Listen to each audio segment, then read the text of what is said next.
इस वीडियो में मैं आपको बता रहा हूँ कि एक व्यक्ति के पर मंथ की सैलरी पर गवर्नमेंट कितना टैक्स लगाती है। 1 फरवरी को जब यूनियन बजट रिलीज हुआ तो उसमें एक नया टैक्स स्लैब इंट्रोड्यूस किया गया। मैं इस वीडियो में आपको पुराने और नए टैक्स स्लैब दोनों के बारे में बताऊंगा। तो सबसे पहले बात करते हैं ओल्ड टैक्स स्लैब के बारे में। देखो, पहले सैलरीज पे जो टैक्स करता था उसका स्ट्रक्चर ये था। जिनकी सैलरी 2,50,000 से कम थी उनकी सैलरी पे कोई भी टैक्स नहीं कटता था। जिनकी सैलरी 2,50,000 से लेकर 5 लाख के बीच में थी उनकी सैलरी पर 5% टैक्स लगता था।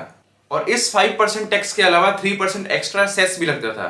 सेस होता है एक एडिशनल टैक्स, मतलब गवर्नमेंट 5% टैक्स तो काटती थी, इसके साथ साथ 3% और टैक्स काटती थी in the form of cess. और जिनकी सैलरी 5 लाख से लेकर 10 लाख के बीच में थी उनकी सैलरी पर 20% टैक्स लगता था 3% सेस के साथ। और जिनकी सैलरी 10 लाख से ऊपर होती थी उनकी सैलरी पर 30% का टैक्स लगता था विथ 3% सेस। अब सपोज करो किसी व्यक्ति की सैलरी 10 लाख से ऊपर है, 12 लाख है, और अगर हम 12 लाख का 30% निकालें तो ये बनता है 3,60,000। मतलब उसकी 12 लाख की सैलरी में से 3,60,000 तो ऐसे ही टैक्स में कट जाएगा और इसके ऊपर 3% एक्स्ट्रा टैक्स और in the form of cess. अब जो नया टैक्स स्लैब है उसमें पुराने वाले टैक्स स्लैब के कंपैरिजन में ज्यादा स्लैब्स अवेलेबल हैं। मतलब एक इंडिविजुअल के पास ज्यादा नंबर ऑफ ऑप्शन अवेलेबल हैं। हालांकि कोई मेजर चेंज नहीं किया गया है फाइनेंस मिनिस्टर निर्मला सीतारमण के द्वारा, बस स्लैब्स को इंक्रीज कर दिया गया है। अब देखते हैं नए टैक्स स्लैब को। पहले वाले टैक्स स्लैब की तरह जिन व्यक्ति की सैलरी 2,50,000 तक है उनको कोई भी टैक्स पे नहीं करना पड़ेगा। जिनकी सैलरी 2,50,000 से लेकर 5 लाख तक के बीच में होगी उनको 5% का टैक्स पे करना होगा। और जिनकी सैलरी 5 लाख से लेकर 7.5 लाख के बीच में होगी, मतलब 7,50,000 के बीच में होगी, उनको 10% का टैक्स पे करना होगा। इसके बाद देखें तो जिनकी सैलरी 7,50,000 से लेकर 10 लाख के बीच में होगी उनको 15% टैक्स पे करना होगा। और इसके बाद जिनकी सैलरी 10 लाख से लेकर 12.5 लाख के बीच में होगी, मतलब 12,50,000 के बीच में होगी, उनको 20% का टैक्स पे करना होगा। और जिनकी सैलरी 12.5 लाख से लेकर 15 लाख के बीच में होगी उनको 25% का टैक्स पे करना होगा।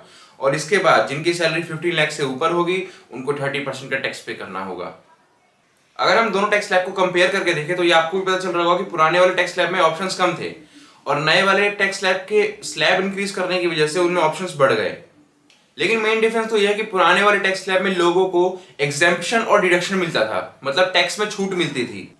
एक व्यक्ति जिसकी पर मंथ की सैलरी किसी कंपनी से आती थी वो हाउस रेंट अलाउंस और लीव ट्रेवल अलाउंस के फॉर्म में एग्जेम्पशन और डिडक्शन के थ्रू अपनी सैलरी के ऊपर लगने वाले टैक्स को कम कर सकता था। और कोई भी व्यक्ति सेक्शन 80C के अंदर 1.5 लाख तक का टैक्स एग्जेम्पशन और डिडक्शन के थ्रू बचा सकता था। लेकिन नए टैक्स रिजिम में किसी भी तरह का एग्जेम्पशन और डिडक्शन नहीं मिलता। So it's totally up to you कि आप पुराने वाले टैक्स रिजिम में रहना चाहते हैं, नए वाले टैक्स रिजिम में अपने आप को स्विच करना चाहते हैं। अगर कोई सैलरीड पर्सन है, मतलब उसकी पर मंथ की सैलरी आती है, तो वो हर साल चूज कर सकता है कि वो पुराने वाले टैक्स स्लैब में रहना चाहता है या नए वाले टैक्स स्लैब में स्विच करना चाहता है। पर अगर कोई ऐसा व्यक्ति है जो बिजनेस करता है तो वो पुराने वाले टैक्स स्लैब में सिर्फ एक बार अपने आप को स्विच कर सकता है। मतलब एक बार न्यू टैक्स रिजिम में स्विच करने के बाद वो वापस सिर्फ एक ही बार ओल्ड टैक्स रिजिम में स्विच कर सकता है। और अगर किसी व्यक्ति ने ऐसा किया कि वो एक बार न्यू टैक्स रिजिम में स्विच कर गया, फिर वापस ओल्ड वाले में आया, फिर वापस न्यू वाले में स्विच कर गया, तो वो उसके बाद ओल्ड टैक्स रिजिम में वापस नहीं आ सकता। ये रूल सिर्फ उनके लिए है जो बिजनेस करते हैं, उनके लिए नहीं जो सैलरीड पर्सन है। सो आज के लिए बस इतना ही। आई होप कि आपको इस वीडियो में बहुत कुछ जानने को मिला होगा। Please share this video to your friends. Thank you for watching. नमस्कार।